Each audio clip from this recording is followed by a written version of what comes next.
अब जो ही अंदर गए तो देखा कि स्वामी रामानंद जी के 2 टुकड़े हुए पड़े हैं और गर्दन धड़ से अलग पड़ी है।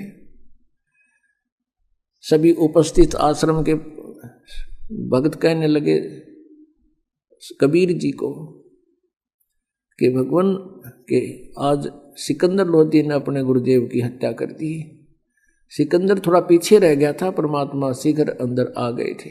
परमात्मा कहने लगे अरे आपको इतना भी ज्ञान नहीं, संत कभी मरते हैं। कहते देही को सतगुरु कहिए सब धुंधर ज्ञान, और 4 दाग आवे नहीं उसको सतगुरु दान। ये देही सतगुरु नहीं, इसके अंदर जो आत्मा है उसमें जितनी भक्ति कर ली वो आत्मा 4 दाग में नहीं आती। उनको ज्ञान आधार से संतुष्ट किया। इतने में सिकंदर लोधी फेर आ गया, वह सारे फेर सुकड़ गए। यो फेर आ गया भाई कसाई, ये तो फेर गड़बड़ करेगा। अब सिकंदर लोधी वहां खड़े हुए देख रहे हैं। परमेश्वर कबीर जी ने दंडवत प्रणाम किया अपने गुरुदेव के चरणों की तरफ जहां पर धड़ पड़ा था और गर्दन थोड़ी दूर पड़ी थी, और फिर उठ करके उनके चरणों को स्पर्श किया कि हे गुरुदेव आरती का समय हो गया, उठियो गुरुदेव, भगत समाज आपका इंतजार कर रहा है। इतना ही कहा था कि उसी समय वो गर्दन उठ गए, वो शीश उठ गए और उसकी धड़के ऊपर चिपक गया और रामानंद जी एकदम बैठे हो गए। और सामने क्या देखा, फिर सिकंदर लोधी खड़ा देखा तो फिर कड़वी कड़वी आंख करी।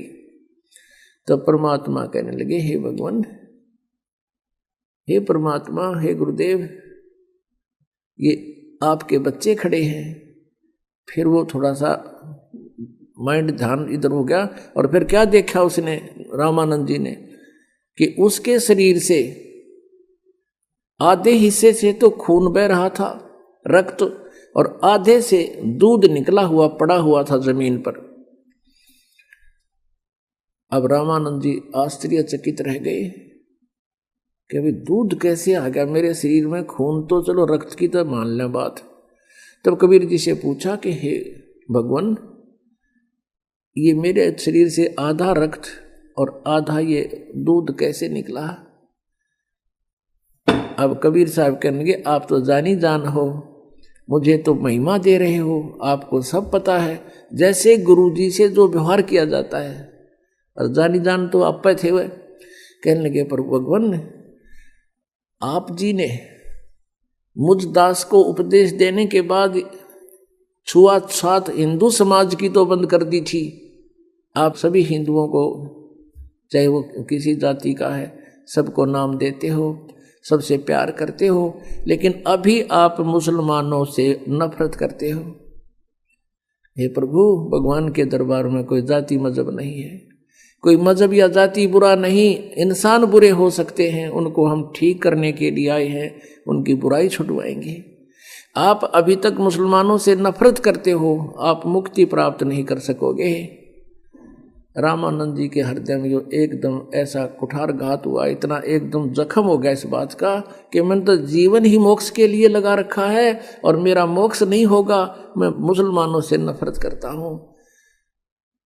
उसी समय खड़े हो गए और खड़ा होकर सिकंदर लोधी को सीने से लगा लिया रामानंद ब्राह्मण ने, और कहा बेटा मैं तो घना नीच आदमी हूं, पहले भी मैं एक ब्राह्मण के अतिरिक्त किसी को मैं अच्छा नहीं मानता था, और अभी भी मेरे अंदर ये दोष था कि मुसलमानों से नफरत करता था। आज मेरी ये सारा भ्रम निवारण हो गया, बेटा मेरे से गलती होगी, मुझे माफ कर दे।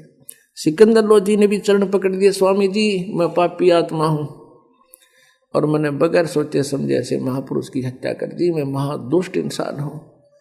आज मेरा सौभाग्य है कि आज मुझे कबीर परमेश्वर के दर्शन हो गए, मेरी आंखों के सामने ये सब लीला होगी। आज मुझे भी परमात्मा के पहचानने का सुअवसर मिल गया। उस दिन के बाद रामानंद जी किसी भी मजहब, धर्म या किसी भी व्यक्ति से कोई नफरत नहीं करने लगा। और परमेश्वर ने बताया कि स्वामी जी आज आपकी आयु फाइनल थी, आज के बाद आपकी आयु नहीं थी, और अब ये आयु परमात्मा की दी हुई आपको मिली है। रामानंद जी कहते हैं परमात्मा तो मेरे सामने खड़ा है, हे भगवान मेरा ना जाने कौन से जन्म का पुण्य उदय हुआ जो आप मुझे मिल गए।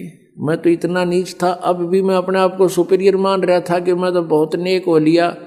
अब आपने दिखा दिया कि मैं कितना नीच था। अब पुण्यात्माओं परमात्मा ने 1 घंटे तक वहाँ सत्संग सुनाया हिंदू और मुसलमान एकता के ऊपर कि तुम एक पिता की संतान हो। इस काल ने आपस में इसलिए हमें 2 बना 4 बना रखा है, 20 बना रखा है कि तुम आपस में लड़ते मरते रहो, कोई चैन से ना रह सके, और सभी एक परमात्मा की संतान हो, वही कुल का मालिक है।